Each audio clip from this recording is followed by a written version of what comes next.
சத்குருவே சரணம். அதிக பெண் குழந்தைகள் பிறக்கக்கூடிய ஜாதகர்கள் பார்த்திங்கன்னா, ஒரு வீட்டில் 2 குழந்தை 3 குழந்தை 4 குழந்தை கூட பெண் குழந்தையாகவே இருக்கும். அந்த காலத்துலலாம் 7-8 பெண்கள்லாம் இருந்து காலம் உண்டு. இன்றைக்கி ஒரு அதிகபட்சம் 2 குழந்தை இருக்கும், 2மே பெண்ணாக இருக்கும். என்ன காரணம்? ஜோதிடம் என்ன சொல்லுது பார்க்கலாமா? இப்போது 5ஆம் இட கேது மிக முக்கியம். அதே மாதிரி குலதெய்வத்தினுடைய நல்லாசி, சூரியன் செவ்வாய் சந்திரன் சுக்கிரன் சனி புதன் இவைகளெல்லாம் தான் இந்த பெண் குழந்தைகளுக்கு காரணம். சுக்கிரன் சந்திரன் சேர்ந்தால் பெண் குழந்தைகள் உருவாகும். அதாவது ஆண் ராசி பெண் ராசின்னு இருக்குது. இப்போ மேஷம் ஆண் ராசி அப்படின்னு எடுத்திங்கன்னா, அடுத்து மிதுனம் பெண் ராசி, ரிஷபம்.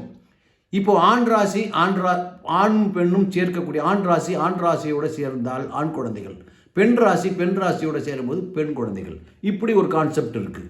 இந்த வகையிலும் உருவாகிற காரணம் இந்த குரு செவ்வாய் சனி புதன் ராகு அமர்ந்த இடத்தை பார்த்தால் 5ஆம் இட அதிபதியோடு இவர்களெல்லாம் தொடர்பு கொண்டிருப்பாங்க.